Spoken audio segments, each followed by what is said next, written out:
A primeira rodada do Mundial finalmente terminou. E agora a gente vai analisar um pouco como foram os jogos dos brasileiros nessa primeira rodada. Puxa,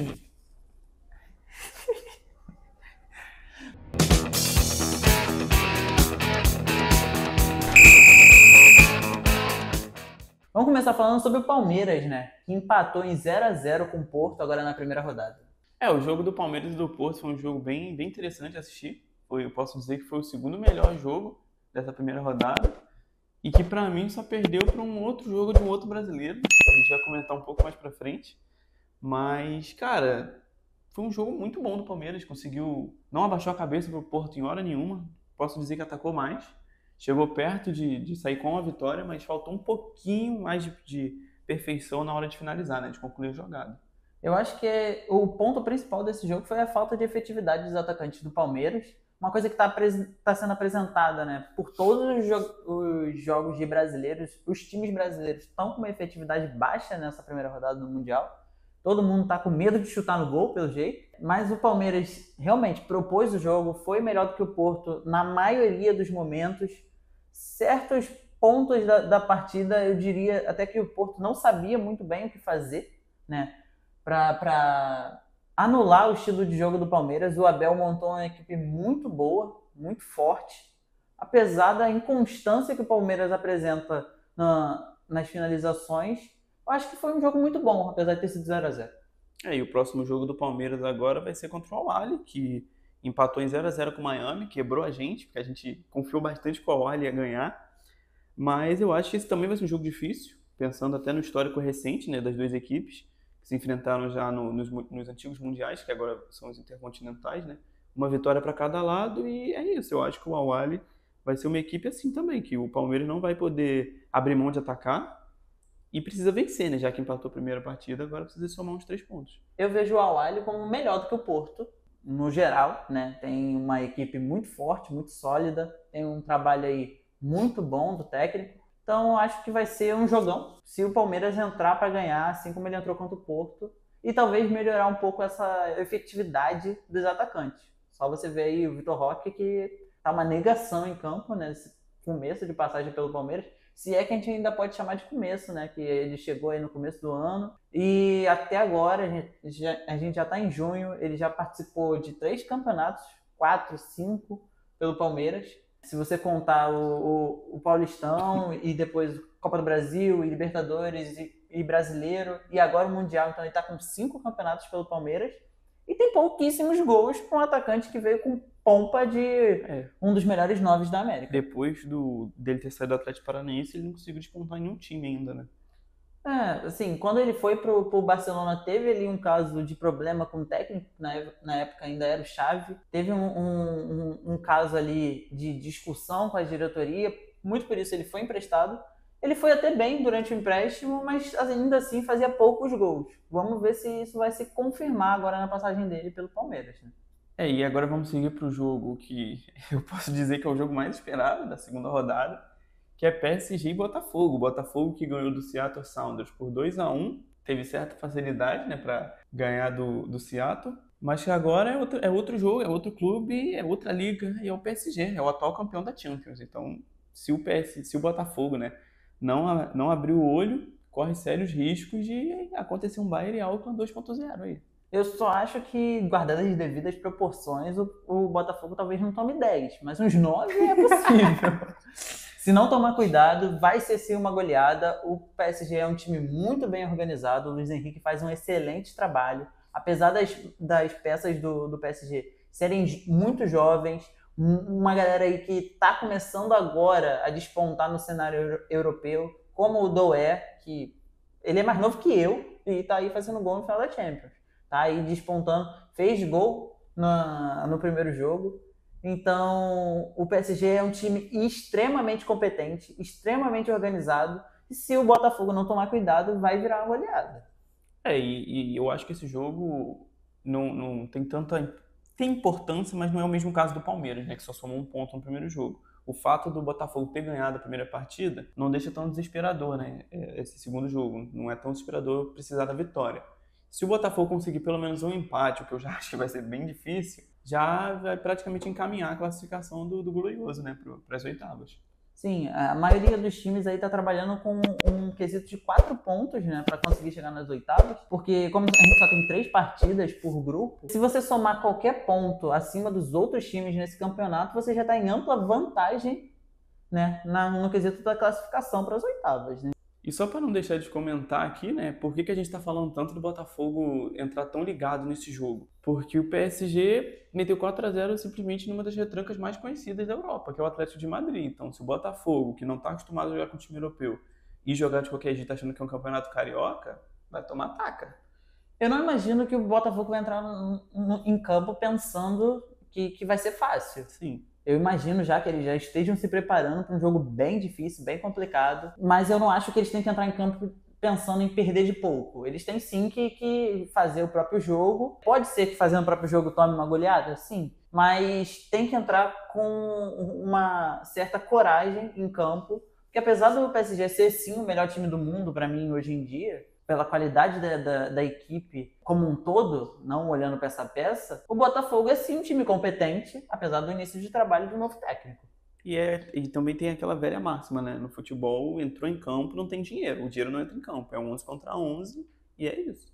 Agora a gente vai falar um pouco sobre o Flamengo, né? O Flamengo que vai jogar contra o Chelsea agora nessa sexta-feira. Agora, sexta-feira, 4 da tarde, vai ter um jogo muito complicado pela frente, o Flamengo, que ganhou a primeira partida contra o Esperance da Tunísia, mas que eu não acho que essa partida deve ser um parâmetro para o nível de atuação desse Mundial. O Esperance, apesar de ser um time muito competente, campeão africano, ainda assim é um time bem mais fraco do que o Chelsea, que mesmo não vindo em grande fase, tem peças muito competentes como o Cole Palmer. E o Chelsea demonstrou não diria tanta facilidade, mas tipo assim, não teve nenhuma surpresa, né, no seu resultado. Ganhou de 2-0 do Los Angeles, uma equipe que, comparada, por exemplo, ao Auckland, praticamente só foi passear na partida, só foi fazer turismo nos Estados Unidos. É um time que conseguiu competir, apesar de ter perdido, competiu com o Chelsea, não foi um jogo tão fácil assim, conseguiu dar um certo trabalhozinho, mas é isso, cara. O Flamengo tem tudo para ganhar esse jogo. Tem agora o Jorginho, que encaixou muito bem no time, encaixou de uma forma surpreendente, porque ele teve o quê? Uns 10 dias de treino, menos?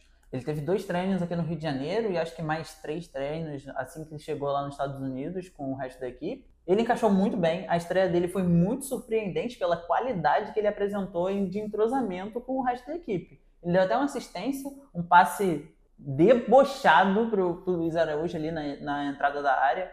E o Luiz Araújo foi muito feliz naquela finalização. Então, assim, o Flamengo é um time muito bom. Todo mundo pode ver isso pelas partidas do Flamengo. Não só a partida do Mundial, mas com as partidas anteriores. O Flamengo aí é o líder do Brasileirão.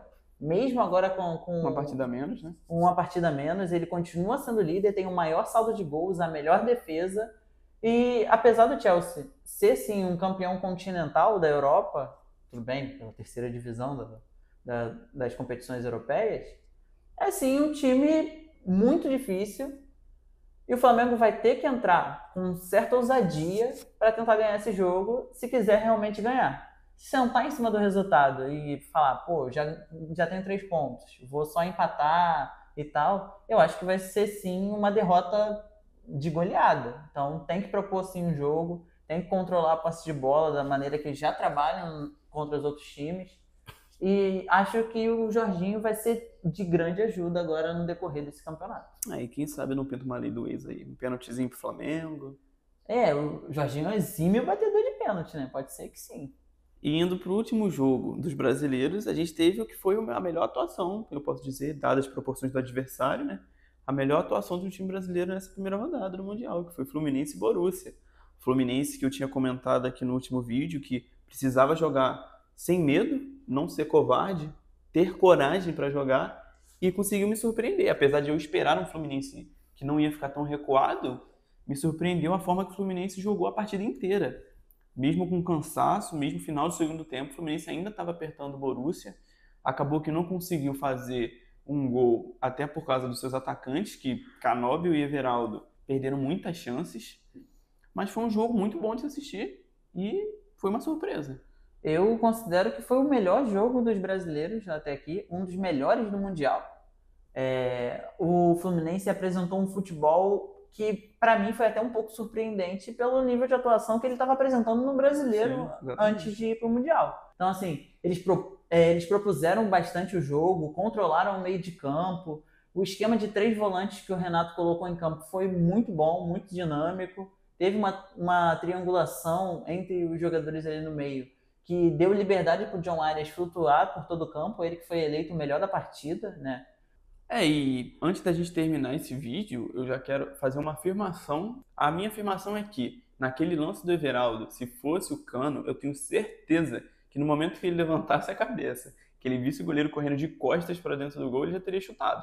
Porque a gente conhece o Cano, sabe como ele gosta de finalizar de primeira, de longe, do jeito que a bola vem, e a gente já viu ele fazendo gol do meio de campo. Então eu acho que da intermediária não ia ser tão difícil para ele. Não só já viu ele fazendo gol, como vários quase gols. Ele já tentou contra o Flamengo, ele fez contra o Vasco, já tentou contra o Botafogo. Ele, inclusive, gosta muito desse tipo de jogada.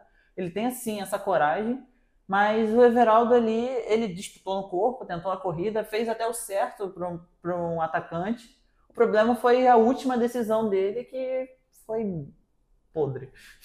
E a expectativa agora é que nas próximas partidas o Cano reassuma, né, a titularidade. Até porque esse ataque do Fluminense está bem deficiente, né? E a gente conhecendo o Cano, se ele conseguir metade da capacidade que ele tem como finalizador, o Fluminense só tem a ganhar com isso. Ele está voltando de lesão agora, né? Uma lesão muito complicada que ele teve no joelho, complicada no fator de recuperação, né? Pela idade dele, uma lesão no joelho é muito difícil para se recuperar em qualquer idade para um jogador de futebol, principalmente na idade que ele está apresentando agora. Mas ainda assim, é um jogador muito efetivo, tem uma ótima finalização, um ótimo posicionamento em campo para ajudar os companheiros, para servir as laterais, para servir as pontas, e seria de grande ajuda se tivesse jogado o jogo inteiro. A pergunta que eu quero deixar, né, para quem está assistindo e para você, é se o Paulo Henrique Ganso, a ave, se ele conseguiria fazer alguma diferença, né? Porque o Renato tomou a decisão de escalar um meio-campo com 3 volantes, o Hércules, o Martinelli e o Nonato, que já era uma escalação que ele já tinha feito no Brasileiro, né, com 3 volantes, só que a gente viu que é um meio-campo bem dinâmico. O Nonato e o Martinelli sempre aparecendo ali na frente, até o Hércules aparecia em alguns momentos, teve a chance de dar 1 ou 2 chutes, mas ao mesmo tempo auxiliando a defesa, né? Mas eu quero saber como seria o Ganso nesse meio-campo. Imagino que ele não entraria, né, como não entrou no primeiro tempo, mas ele não entrou em momento nenhum. Eu imaginei que no segundo tempo o Renato ia colocar o Ganso, para quem sabe achar um passe entre as linhas da defesa do Borussia, já que eles já deveriam estar mais cansados, tanto pelo horário quanto pela questão do final de temporada, né, dos times europeus. Mas e aí, o que você achou? Eu acho que ele seria de grande ajuda, dando uma dinâmica maior, né, para o meio de campo, podendo quebrar as linhas, talvez fazendo alguma assistência ou pegando a bola ali na intermediária e chutando um pouco mais de longe, assim como ele já fez em vários momentos aqui no Campeonato Brasileiro. E esse foi mais um vídeo do canal Lanterna. Não esquece de deixar o like, compartilhar para todo mundo e se inscrever para ajudar o nosso canal a crescer. No próximo vídeo a gente vai comentar como foi essa segunda rodada e como vai ser a terceira e última da fase de grupos. Até o próximo vídeo. Valeu!